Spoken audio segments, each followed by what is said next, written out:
Rowlatt act क्या है, इसको क्यों लाया गया था और जलियांवाला बाग और रॉलेट एक्ट से मतलब क्या संबंध है, क्या बनता है, ये चीज़ आप लोग इस वीडियो में जानोगे। रॉलेट एक्ट को लाने के लिए 19 मार्च 1919 में, यानी 19 मार्च 1919 को इसको लाया गया था। अब ये क्यों लाया गया था, ये किसने लाया था, पहले अगर कोई पूछे कि ये किसने लाया था तो इसको आप बताना कि सर सिडली रॉलेट एक्ट को लाए थे। इनका कहना था कि हम ऐसा एक कानून बनाएंगे, ऐसा चीज़ करेंगे कि जिससे कि अगर किसी को हम गिरफ्तार कर लेते हैं तो वो ना तो वकील कर सकता है, ना अपील कर सकते हैं, ना तो दलील कर सकता है। दलील नहीं कर सकता है, भाई अब किस कारण हमें गिरफ्तार कर रहे हो, उसे हम गिरफ्तार करके लेके अगर जेल में डाल भी दिए तो वो ये नहीं कह सकता है कि आपने मुझे क्यों गिरफ्तार किया है, हम क्या करेंगे कि वकील रखेंगे, वो भी नहीं कर सकता है। और ना तो वो अपील कर सकता है, यानी कहीं भी वो मतलब आगे जगह पे अपील नहीं कर सकता है। ये ऐसा एक रॉलेट एक्ट लाया गया था, तो इसको रॉलेट एक्ट को काला कानून कहा गया कि ये क्या है, काला कानून।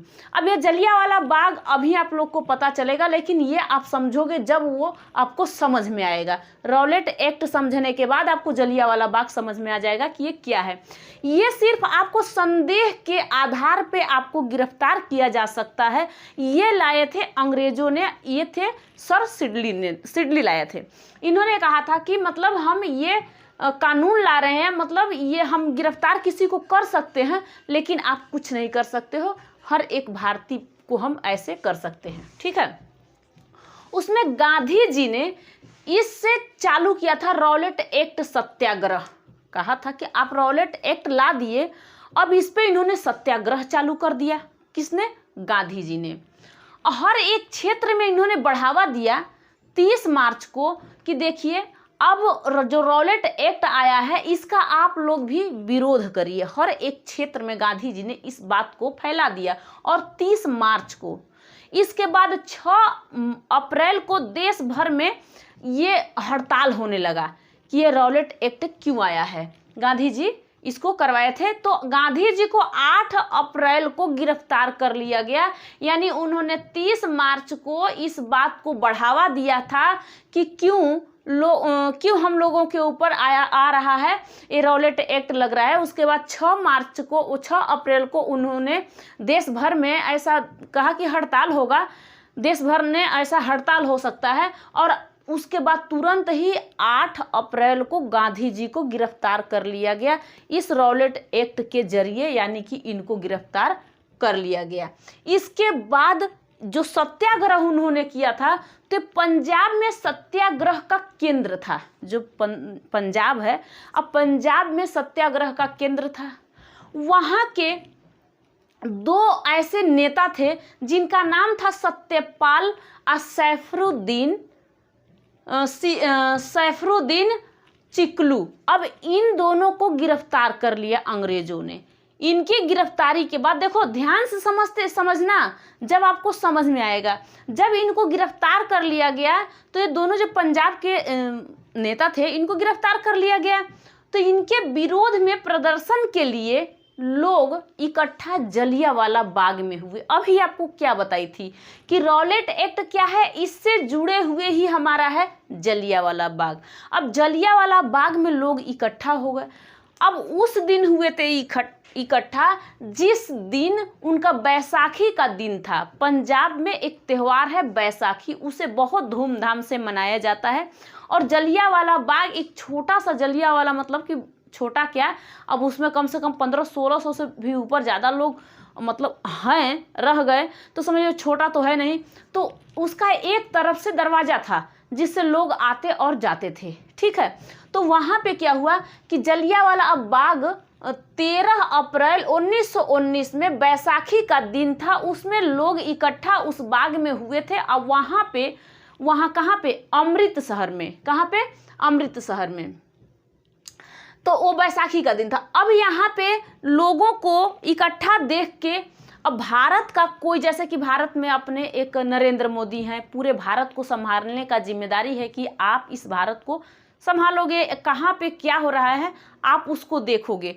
तो उस समय के जो संभालने वाला था, वायसराय था, उसे कहा जाता था लॉर्ड चेम्सफोर्ड। ये था वायसराय का नेता या लीडर या प्रधानमंत्री या कुछ भी उसे मानिए, वही था। मतलब पूरे भारत को संभालने की जिम्मेदारी उसके हाथों में थी और वो इस चीज़ को संभालता था। उसे जब पता चला कि जलियांवाला बाग में यानी कि इतने लोगों ने इस रॉलेट एक्ट का विरोध कर रहे हैं, तो वहाँ पे उसने क्या किया कि मतलब अब अपने तो जाएगा नहीं, तो जब अपने नहीं जाएगा तो भारत में 28 राज्य पूरे हैं, इसी तरह 28 राज्य में मुख्यमंत्री बैठाए जाते हैं। तो वैसे ही भारत में एक ही वायसराय था जो कौन सा था, लॉर्ड चेम्सफोर्ड था। उसमें मतलब पंजाब के गवर्नर थे, लेफ्टिनेंट गवर्नर थे ओ डायर। कौन सा? ओ डायर था। अब इस ओ डायर को कहा गया कि आप इस समस्या को सुलझाइए, इतने भारी समस्या हो रहा है कि लोग इकट्ठा हो रहे हैं रॉलेट एक्ट का विरोध करने के लिए। अब विरोध किस बात का? रॉलेट एक्ट का भी विरोध हो रहा था और इन दोनों को गिरफ्तार, जो सत्यपाल और सैफुद्दीन को किया गया था गिरफ्तार, इसके बारे में भी वहाँ पे लोग प्रदर्शन कर रहे हैं कि भाई हमारे इन बंदों को छोड़ दीजिए, और क्यों आप इस रॉलेट एक्ट को लाए हो? ऐसा तो नहीं हो सकता आप किसी को भी गोली मार दो या किसी को गिरफ्तार कर लो और हम लोग कुछ बोले भी ना तो अपील ना तो दलील ना तो वकील कुछ नहीं कर सकते हैं। इसलिए उन्होंने इस चीज़ को मतलब लेके आए थे कि हम हड़ताल करेंगे, हम मतलब वहाँ पे जलियांवाला बाग में लोग इकट्ठा हो गए। ठीक है। अमृतसर के सेनापति ब्रिगेडियर जनरल रेजिनाल्ड एडवर्ड, इनका नाम था डायर। अब ये भी ओ डायर थे, इनका भी नाम वही था, लेकिन अब एडवर्ड डायर जैसे इनका पूरा नाम इतना बड़ा है तो कौन ले, तो इनका क्या था, एडवर्ड डायर। इनको आदेश किसने दिया था? ये कौन था? O Dyer. क्योंकि ओ डायर को आदेश देने वाले पूरे भारत का जैसे प्रधानमंत्री होता है, वैसे ही ये था लॉर्ड चेम्सफोर्ड। इसने आदेश दिया था ओ डायर को कि आप पंजाब के लेफ्टिनेंट गवर्नर हैं और आप देखिए कि किस शहर में, अब ये भी तो पंजाब में, मतलब मान लो पंजाब एक राज्य है, अब वहाँ पे कहाँ किस जगह पे हो रहा है ये तो पता लगाने के लिए अब मुख्यमंत्री तो नहीं दौड़ेगा, अब वो भेजेगा किसी सेनापति को, कहेगा कि आप पता करिए कि किस जगह पे लोग इकट्ठा हुए हैं और वहाँ पे आप क्या कर सकते हो, वहाँ पे आप करिए। इसके आदेश से इस डायर ने, जो सेनापति ब्रिगेडियर डायर था, इन्होंने गोली चलवाई। अब ये क्या किए, आदेश दिया और गोलियां चलवाई गई और वहाँ पे लोग, बैसाखी का दिन था 13 अप्रैल 1919 में बैसाखी का दिन था। अमृतसर के वहाँ जो बाग था उसमें लोगों पे गोलियां चलवाई गई। वहाँ पे लोग निहत्थे खड़े थे और वहाँ पे प्रदर्शन कर रहे थे और वहाँ पे अपना त्यौहार भी मना रहे थे कि त्यौहार के साथ साथ हम लोग एक और काम कर लेंगे कि इनके प्रति हम प्रदर्शन करेंगे कि भाई इनको छोड़ा दीजिए और रॉलेट एक्ट को आप क्यों लाए हो, और अपना त्यौहार भी। तो बैसाखी का दिन था, पंजाब का बहुत अच्छा त्यौहार, जो प्रसिद्ध त्यौहार है, इसको मनाया जाता है। उसी दिन कम से कम 1650 लोगों की मृत्यु हुई लगभग, बताया जाता है। उस समय बताया गया था कि नहीं, ज़्यादा नहीं, 300-350 मरे थे मतलब, लेकिन हजारों से ज़्यादा लोगों की यहाँ पे मृत्यु हुई।